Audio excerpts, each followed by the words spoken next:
Hi friends, అందరూ బాగున్నారా అండి? నేనైతే చాలా బాగున్నాను. మేమైతే ఇప్పుడు బయటకు వచ్చామండి. బయటికి ఎందుకు వచ్చామంటే మా అమ్మాయి అయితే రక్షాబంధన్ గిఫ్ట్ అడిగింది వాళ్ళ అన్నయ్యని. మరి మా అబ్బాయి అయితే మరి చెల్లెకి గిఫ్ట్ ఇవ్వాలని అయితే బయటికి తీసుకొచ్చాడు. మేము కూడా కొంచెం ఎలాగ బయటికి వెళ్తున్నాం కదా, లంచ్ బయటనే చేద్దామని అయితే బయటకు వచ్చాము. అలాగే లంచ్ చేసిన తర్వాత షాపింగ్ చేద్దామని అనుకున్నాము. ఈ హోటల్కి అయితే నేను పోయినసారి కూడా మీకు ఈ హోటల్ అయితే నేను వీడియో తీసి చూపించాను, షార్ట్స్లో ఉంటుంది. మన ఛానల్ ఫాలో అయ్యే వాళ్ళకైతే తెలిసే ఉంటుందండి. ఈ హోటల్ మాకు చాలా బాగా నస్తుంది. అందుకని అయితే మేము ఎక్కువ ఇదే ప్రిఫర్ చేస్తాము. ఇక్కడైతే గ్రీనరీతోని చాలా పీస్ఫుల్గా చాలా బాగుంటుంది. చుట్టూ సరౌండింగ్ మొత్తం అపార్ట్మెంట్స్తోని చాలా బాగుంటుంది. ఇక్కడైతే మనం చిన్న చిన్న ఫంక్షన్స్ కూడా చేసుకోవచ్చు అంటండి. మేమైతే అడిగాము, ఫంక్షన్స్ అయితే ఫ్రీ అనే చెప్పారు.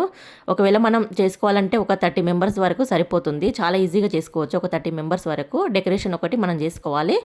సూరత్లో ఉన్న వాళ్ళైతే ఒకసారి విజిట్ అవ్వండి. ఏరియా వచ్చేసి అడాజన్లో అండి. ఈరోజు మేము మధ్యాహ్నం వచ్చాము కాబట్టి మంది అయితే ఎవరు లేరు, చాలా తక్కువ మంది ఉన్నారు కానీ చాలా తక్కువ మంది ఉన్నారండి. అదే నైట్ అయితే చాలా ఎక్కువ మంది ఉంటారు.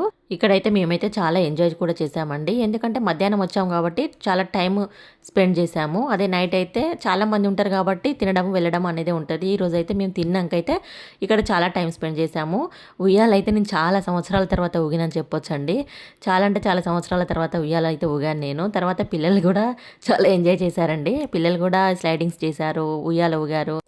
వాళ్ళు అలా ఎంజాయ్ చేస్తుంటే అయితే తల్లికి ఎంత పెద్ద పిల్లలైనా చిన్న పిల్లల్లాగానే కనిపిస్తారు కదా అండి.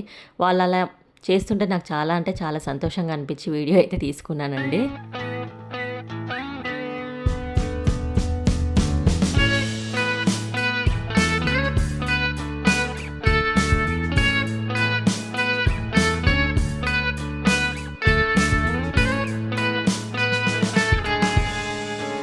ఇక్కడైతే వాళ్ళు చూస్తున్నారు. మా అమ్మాయి అయితే క్రాక్స్ అడిగింది. రక్షాబంధన్ గిఫ్ట్ అయితే వాళ్ళ అన్నయ్యని క్రాక్స్ అడిగిందండి.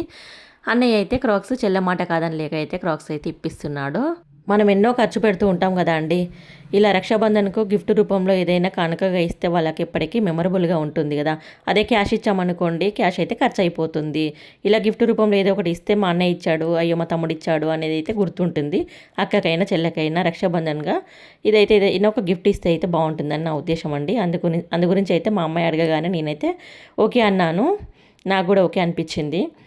అలాగే నేను కూడా కొనుక్కున్నానండి. ఒక్కరికని పోయి ఇద్దరం కొనుక్కున్నాము. అంటే నేను తీసుకోవాలని అయితే ఏం తీసుకోలేదు. మా పిల్లలు అయితే ఒకటే ఫోర్స్ చేశారు, మమ్మీ నీకు వాకింగ్ షూస్ బాగుంటాయి, చాలా కంఫర్టబుల్గా ఉంటాయి తీసుకోనంటే. నేను కూడా ట్రై చేశాను. ట్రై చేస్తే నాకు కూడా నచ్చాయి, తీసుకున్నానండి. ఇదండి వాటి మినీ బ్లాగ్ అయితే. వీడియో నచ్చితే తప్పకుండా లైక్ చేసి మన ఛానల్ని సబ్స్క్రైబ్ చేసుకోండి ఫ్రెండ్స్. బాయ్ మరి.